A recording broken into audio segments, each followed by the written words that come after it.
Hello and welcome. I have an intuitive reading for you today. I will ask in a second who this reading is for.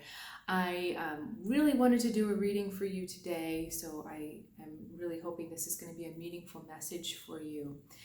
And please bear with me. I'm currently sitting on about 5 pillows to try to make the height okay. I don't have a table in front of me, so please bear with me with showing you the cards and holding them up. But first, who is this reading for?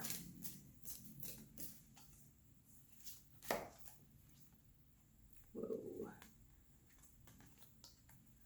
Okay. This is for someone who feels like you are being accelerated into a choice that really has you questioning what you can live with, what in yourself you can live with. So whenever we make decisions, there's a lot of things that go into account. You know, what feels right, what seems right, what looks right, and what other people might think is right. There's a lot that goes in. But at the end of the day, you're the one that has to live with yourself about your decision. You have to feel okay with that decision. And right now, you feel like you're being accelerated or almost pressured or pushed. I mean, look how focused this figure is. You feel like you're being kind of forced into this place of I have to decide. I have to choose which one I want. And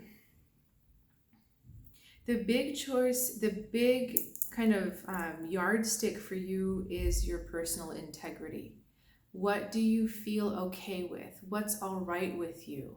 If you're being kind of pulled to a choice that seems like it looks good or seems like it's the right thing to do, but inside you know that really doesn't hold with your values, or it really doesn't feel good to you, it doesn't sit right with you, then it's time to question that choice. And you also need to question where the pressure for that choice is coming from. Is it a particular person's opinion you're trying to keep? Or, is it someone whose opinion you might be a little too dependent on? It's really about asking you to align with your own sense of morality and justice. Okay? Now, what else do we need to know about this situation?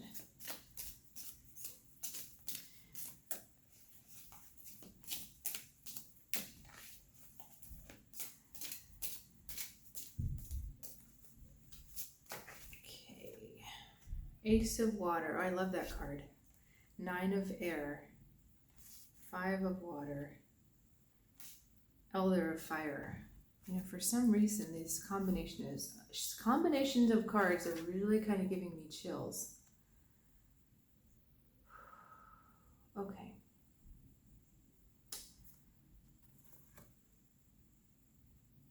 This Elder of Fire comes up to ask you if you're really creating and shining in the life that you had envisioned yourself living, kind of in those happy moments as a child. I don't know if you ever daydreamed about the way you thought life was going to be as a child, or even if you can remember back to a very innocent time. There's a really playful, creative energy with this card coming through right now. And she's saying, first of all, that life has been taken pretty seriously by you, that these cards in the middle are very serious cards. And she's asking you to maybe choose a simpler way to look at things, a more joyful, happy, childlike way to look at things, not childish as in self-centered, but childlike way to look at things. The 5 of Water is really focused on what you've given up, what you have already given up in the past, and how much of yourself you've lost. And then we've got the 9 of Air coming in saying, I just don't ever want to make that choice again. And it's this emotional churning about it, this dread that you're going to be in the same place of loss, that you're going to make a choice that you'll regret, and that you'll make a choice that just it's not the life you wanted.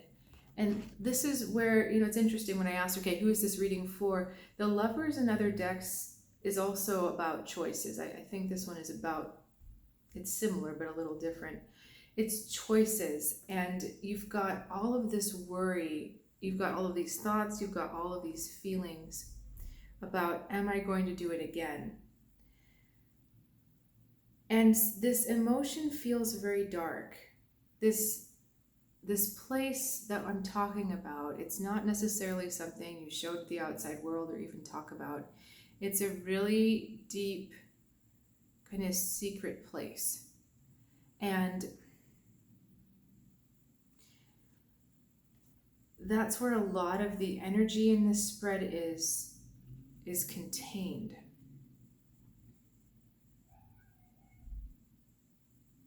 And the Elder of Fire is asking you to look at that and understand that being so focused on what I did wrong and what I regretted and what I do not want to do again, being focused in that dark place is actually robbing you of not only your joy, but your creative vitality. Because we have this blessing come in, the Ace of Water. And this also feels like it could be energy from a friend, the opening up of your heart to the blessings of being on this earth, of being, the blessings of being. So this I love this Ace of Water, that white dove is like this divine blessing, but you see all of this beautiful, the rainbows and the water and how she's so blended with all of the background. This is that moment that you feel so happy and so joyful to be alive.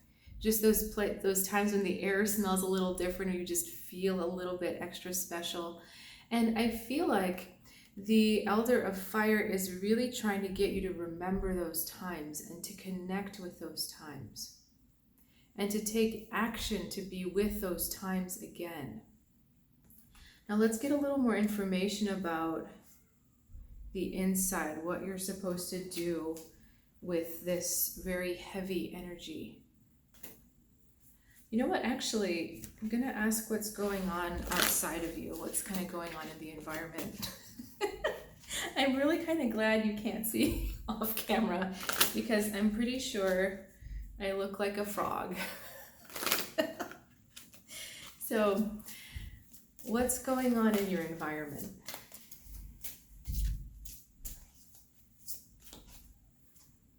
Ace of Earth, 9 of Water, and 2 of Air. Okay. You already have the ability to create everything you need and everything you want exactly where you are. You're just not seeing it. Everything that you want to make, everything that you want to manifest is possible in your environment, but you're just not seeing it. Okay? There's a sense with this 2 of Air, it almost kind of feels like a hanged man, that you're not willing to let go and really explore or admit that. Why? Because it kind of brings you out of your shell. It brings you out of a place of being alone. It brings you out of perhaps isolation or a deep introspection. It's interesting because introspection means to look inward. And that's where we get like introvert, meaning turning in, vert to turn, I guess, and extrovert to turn out.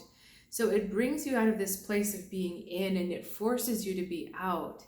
And it actually, first of all, gives you the information that you've got all of these amazing blessings that really shouldn't be in front of you. What I mean by that is this mermaid has figured out a way to collect apples. And apples don't grow in the ocean, right? But she's figured out a way to grab them. So it's like you found water in the desert, or you can find a flower blooming in the middle of winter. That kind of thing. there's that characteristic to your environment where it should look like a no man's land or a desert or just something where you can't get what you want, but yet you're able to find it. And that's what this Ace of Earth is saying, that you have an immense potential to build something big. And if you use your intuition, if you use your divine guidance, which is connected to that Ace of Water card, all that white, you see, and it's like the blessing is now coming down to earth. The blessing from this bird is now coming down to earth, and she's just learning how to nurture it. Again, there's this feeling of too big, like perhaps you're thinking too big and that's why you're getting stuck. So maybe it's about taking things one step at a time, the Ace of Earth, rather than just trying to, to take everything in. So what I really love about Earth, the Earth element, is that it is one little atom, one little bit at a time. Fire and air give you that big, global, prophetic perspective, but this is about just the simple little thing, but understand you're dealing with a big thing. Want to know a little bit more about what you're trying to manifest, that big seed that this Earth fairy, I need like 6 hands, right? That this Earth fairy is hanging on to. What is that? What are you trying to manifest? What can you tell us about it? I'm getting that it's going to happen much quicker and easier than you think. If you can really take the energy that's been coming through, if you can really take all of that to heart. Okay, 6 of water, 10 of water, 4 of water, and 10 of fire. Interesting. So we've got 10, 4, 10, 6. Okay. Now I'm going to have to turn them around for me for a second. This deck is still a little bit new for me, and so I don't have it memorized back to front the way I have my other decks memorized. Okay.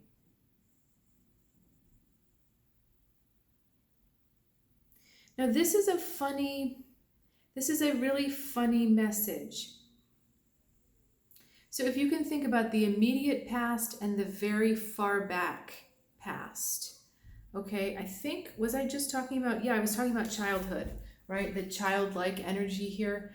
So there is a desire that you have had in the immediate past that doesn't fit what this big thing is that you can manifest. Okay, it's a desire that you've been focusing on and it has been too hard to put into action. Going after this desire has actually made you much stronger. It has made you capable of carrying, bearing, processing a lot. It's made you very strong, but it's not really this new thing that you're trying to manifest. What you're trying to manifest is much more connected to something you experienced in childhood. This is fascinating. Look at these, there's a double rainbow, but it's like the rainbow is making a bridge to the past. Do you see that across the 2 cards? And in Norse mythology, they believe that rainbow was a bridge between the earthly world and the divine world. So the gods would go back and forth, on the rainbows, or at least one of them did. Anyway, so there's like this bridge that takes you back to a simpler time, a lighter time. And it might not be literal childhood, but we're looking at a desire that feels light, that feels easy, that makes you just kind of like, how puppies kind of wriggle? It makes you wriggle with joy. And that is the essence of what you're trying to manifest. That is the essence of what will really work for you this time, staying where you are. And I love the way these cards look together. We've got the bridge, but then the flowers are also kind of tailing into each other. And this mermaid coming to say hello is also kind of blessing these two. So I really feel good about telling you this message, that what you're trying to manifest is much closer to the joy that you felt as a child, or that joyful state that maybe you experienced as an adult somewhere.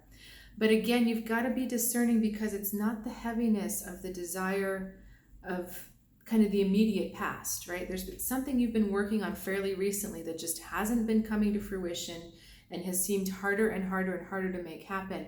That's not what you want. What you want is this reconnection, this connection through, and it might be literally through finding a family, finding your place in the family, but your chosen family, something like that. But I also think that it's more specific to, oh my God, it really does. This is amazing. Look, these are narcissus flowers or daffodils, and so are these. It's the same type of energy leading you back. And look what happened here. It's the narcissus flower again, but you were looking for it in the wrong place. You were trying to manifest the wrong desire through it. You have to go through that light, childy, more childlike feeling to find it. And look at that, how well that all goes together. I think that's the sunflower that she's holding, the sun. It looks like a flower, doesn't it? That's the sun that she's holding, is the joy that you experienced. And look, here's the hummingbird, which is joy, with the daisy, which is another solar flower. Okay, so we're looking for that light-hearted joy, and that's the essence of what you're manifesting. Whatever you were doing, whoever you were with, what you were kind of envisioning when you were feeling that light joy as a kid. And maybe it's like, running after butterflies brought you joy, or sitting and contemplating something, or just thinking brought you joy, or running as fast as you could brought you joy. That is kind of like, that's difficult to put into an adult concept of manifesting, right? But there's something back there. There's something back there that's kind of a signal towards your life purpose or your life path that really, really, really talks to you. Really, really talks to what felt good then, and how can you translate that? Because that's also these bridges that are happening. How can you translate that into your life right now? Okay, how do you make that childhood desire an adult manifestation? For me, it was something like, I used to love getting up early, like 4 or 5 in the morning before anybody else was up.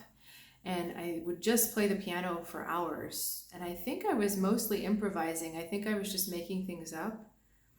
And the piano had a volume control. It was an electronic piano, so I never woke anyone up.